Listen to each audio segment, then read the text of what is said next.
नमस्कार दोस्तों। आज के इस खास विश्लेषण में हम बात करने वाले हैं दुनिया की सबसे मशहूर और खूबसूरत इमारतों में से एक, ताजमहल की। लेकिन रुकिए, अगर आपको लगता है कि ये सिर्फ एक प्रेम कहानी है, तो आप बहुत कुछ मिस कर रहे हैं। आज हम ताजमहल की उस दुनिया में कदम रखेंगे जहां हम इसकी हैरत अंगेज ग्लोबल सप्लाई चेन, बेजोड़ इंजीनियरिंग और कुछ ऐसे गहरे रहस्यों को डिकोड करेंगे जो शायद ही आपने कभी सुने हों। चलिए सीधे काम की बात पर आते हैं और इस आंकड़े को देखते हैं। 53 अरब रुपए, जी हाँ, 53 बिलियन। 1653 में बनके तैयार हुए इस स्मारक की लागत को अगर आज की महंगाई के हिसाब से आंका जाए तो ये लगभग 53 करोड़ रुपए बैठती है। ये कोई छोटा मोटा अमाउंट नहीं है। ये विशाल आंकड़ा ही हमें बता देता है कि उस दौर में इस प्रोजेक्ट का स्केल और विजन कितना ज्यादा बड़ा था। सेक्शन 1, प्रेम की अमूल्य निशानी। देखिए, इस भव्य इमारत के बनने की शुरुआत असल में एक बेहद दुखद घटना से हुई थी। साल 1631 की बात है। बेगम मुमताज महल के निधन के बाद शाहजहां ने उनकी याद में दुनिया की सबसे अनमोल इमारत बनाने का फरमान जारी किया था। और उनका ये विजन आज भी कितना कामयाब है, इसका अंदाजा आप इसी बात से लगा सकते हैं कि हर साल करीब 65 लाख से ज्यादा पर्यटक इस सफेद संगमरमर के जादू को करीब से देखने आते हैं। भारत की सबसे ज्यादा देखी जाने वाली और दुनिया की 8वीं सबसे लोकप्रिय इमारत, लेकिन इसके निर्माण के पीछे की असली कहानी आखिर है क्या? आइए देखते हैं। आगे बढ़ते हैं सेक्शन 2 की तरफ, निर्माण और वास्तुकला। इतने विशाल प्रोजेक्ट को जमीन पर उतारने के लिए पर्सिया के जाने माने आर्किटेक्ट उस्ताद अहमद लाहौरी ने 37 एक्सपर्ट्स की एक पूरी टीम के साथ इसका नक्शा तैयार किया, जो अगर आप ध्यान दें तो असल में दिल्ली के हुमायूं के मकबरे से काफी हद तक प्रेरित था। अब यहाँ एक बहुत ही दिलचस्प बात सामने आती है। बचपन से हमने अक्सर ये कहानी सुनी है कि ताजमहल बनाने वाले 20,000 मजदूरों के हाथ कटवा दिए गए थे, है ना? लेकिन असल में ये एक बहुत बड़ा मिथक है। ऐतिहासिक तथ्यों को देखें तो पता चलता है कि शाहजहां ने उन कारीगरों को जिंदगी भर की पेंशन दी थी और उनसे एक नॉन कम्पीट अग्रीमेंट साइन करवाया था ताकि वे वैसी इमारत दोबारा कभी ना बनाएं। है ना कमाल की बात? सेक्शन 3, अनमोल रत्न और कारीगरी। जरा एक मिनट के लिए सोचिए, 17वीं सदी में जब कोई ट्रक या मॉडर्न क्रेन नहीं हुआ करती थी तो इतना भारी सामान आगरा तक आया कैसे? इस नामुमकिन से लगने वाले लॉजिस्टिक्स के लिए 1000 से भी ज्यादा हाथियों की एक पूरी की पूरी फौज काम पर लगाई गई थी। और उस दौर की इस अद्भुत ग्लोबल सप्लाई चेन को देखिए। राजस्थान के मकराना से सफेद संगमरमर, चीन से जेड और क्रिस्टल, अफगानिस्तान से लैपिस लेजुली और श्रीलंका से नीलम। कुल मिलाकर 28 तरह के बेशकीमती पत्थरों को इसमें जड़ा गया था।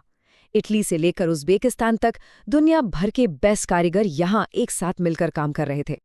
और इनकी कारीगरी की बारीकी ऐसी कि आप हैरान रह जाएंगे। दीवारों पर उकेरी गई कुरान की आयतों में स्याही का बिल्कुल इस्तेमाल नहीं हुआ है। जी हाँ, काले पत्थरों को इतनी बारीकी से काटकर सफेद संगमरमर के अंदर फिट किया गया है कि वो कैलीग्राफी जैसी लगती है। ये काम इतना ज्यादा बारीक और मेहनत भरा था कि पत्थरों को तराशते समय अक्सर कारीगरों की उंगलियों से खून तक बहने लगता था। सच में खून पसीने की मेहनत। चलिए अब आते हैं सेक्शन 4 पर, इंजीनियरिंग और अद्भुत रहस्य।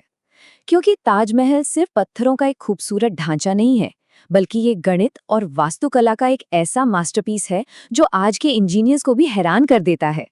और ये बात इस मास्टरपीस के जीनियस को बिल्कुल साफ कर देती है। जरा इस गणितीय संयोग को देखिए। ताजमहल के परिसर में कुल 16 गार्डन हैं और अगर आप वहां मौजूद फव्वारों की गिनती करें तो वो 53 है। अब इन दोनों नंबर्स को एक साथ रखिए, 16 और 53, क्या बनता है? 1653। और ये कोई मामूली नंबर नहीं है। 22 साल की कड़ी मेहनत के बाद ठीक 1653 में ही ताजमहल पूरी तरह बनकर तैयार हुआ था। क्या ये सिर्फ एक इत्तेफाक हो सकता है? इसके इंजीनियरिंग के कुछ और हैरान करने वाले पहलुओं पर नजर डालते हैं। ताज की जो चारों मीनारें हैं वो बिल्कुल सीधी 90 डिग्री पर नहीं हैं, बल्कि जानबूझकर हल्की सी बाहर की ओर झुकाई गई हैं ताकि अगर कभी बड़ा भूकंप आए तो वे मुख्य मकबरे पर न गिरें। और सबसे बड़ा अजूबा तो इसकी नींव है, जो कुओं के अंदर आबनूज और महोगनी की लकड़ियों पर टिकी है। इन लकड़ियों की खासियत ही यही है कि यमुना नदी से इन्हें जितनी ज्यादा नमी मिलती है ये उतनी ही फौलादी और मजबूत होती जाती हैं। लेकिन ऐसा नहीं है कि ये स्मारक हमेशा पूरी तरह से सुरक्षित ही रहा है। इतिहास बताता है कि द्वितीय विश्व युद्ध और 1971 की जंग के दौरान इसे दुश्मन के बॉम्बर से बचाने के लिए बांस के विशाल घेरे से पूरी तरह ढककर छिपा दिया गया था। हालांकि आज इसकी सबसे बड़ी लड़ाई किसी सेना से नहीं बल्कि खुद पर्यावरण से है। यमुना का जलस्तर कम होने से नींव की लकड़ियों को जरूरी नमी नहीं मिल पा रही है, जिसके चलते 2010 में इसके स्ट्रक्चर में कुछ दरारें भी देखी गईं, जो काफी चिंता की बात है। फाइनली सेक्शन 5 विवाद और छुपे हुए तहखाने। अब हम अपनी इस चर्चा के उस हिस्से की तरफ बढ़ रहे हैं जहां रहस्य सबसे ज्यादा गहरे हैं। सदियां बीत जाने के बाद ताजमहल के इर्द गिर्द कई किंवदंतियां और अनसुलझे सवाल जुड़ गए हैं। इनमें से एक बेहद मशहूर किंवदंती है काले ताजमहल की। ऐसा कहा जाता है कि शाहजहां नदी के ठीक उस पार मेहताब बाग में अपने लिए बिल्कुल ऐसा ही एक काले संगमरमर का ताजमहल बनवाना चाहते थे, लेकिन उनके बेटे औरंगजेब ने शाही खजाना बचाने के लिए ऐसा होने नहीं दिया और शाहजहां को आगरा के किले में कैद कर लिया, जहां से वे अपने आखिरी दिनों में सिर्फ इस सफ़ेद इमारत को ही दूर से निहारने को मजबूर थे। लेकिन अब आते हैं उस सबसे बड़े सवाल पर, जो शायद आपके मन में भी होगा। ताजमहल के तहखाने में आखिर छुपा क्या है? ऊपर जो खूबसूरत कब्रें हम देखते हैं वो दरअसल सिर्फ दिखावे के लिए हैं। जो असली कब्रें हैं वो एक बंद बेसमेंट के अंदर हैं। और बात सिर्फ यहीं खत्म नहीं होती। वहाँ 22 ऐसे कमरे हैं जिन्हें दशकों से कभी खोला ही नहीं गया है, और वे आज भी एक कड़े पहरे वाला रहस्य बने हुए हैं। आखिर क्या है उन कमरों में? और जब रहस्यों की बात आती है तो कुछ बड़े विवाद भी सामने आते ही हैं। 1989 में पीएन ओक ने अपनी किताब में दावा किया था कि ये इमारत मूल रूप से तेजो महालय नाम का एक शिव मंदिर थी। वहीं दूसरी तरफ साल 2000 में सुप्रीम कोर्ट ने इस दावे को पूरी तरह खारिज कर दिया था। आर्कियोलॉजिकल सर्वे ऑफ इंडिया यानी एएसआई का भी यही ऐतिहासिक रुख है कि इसके मंदिर होने का कोई सबूत नहीं है, और इतिहास इसी बात की पुष्टि करता है कि इसे शाहजहां ने ही बनवाया था। आज के इस विश्लेषण में हमारा उद्देश्य किसी का पक्ष लेना नहीं, बल्कि सिर्फ इन ऐतिहासिक दावों और तथ्यों को निष्पक्ष रूप से आपके सामने रखना है। तो अंत में हम एक बहुत ही अहम सवाल के साथ आपको छोड़े जाते हैं। क्या यमुना नदी के सूखते जलस्तर के बीच ताजमहल की ये पौलादी नींव भविष्य में टिक पाएगी? और उन 22 बंद कमरों के अंधेरे में और ऐसे कौन से गहरे राज दफन हैं जो आज तक दुनिया के सामने नहीं आ पाए? वास्तुकला और रहस्य का ये संगम आज भी हमें हैरान करता है। हमारे इस खास विश्लेषण में अंत तक जुड़े रहने के लिए आपका बहुत बहुत धन्यवाद।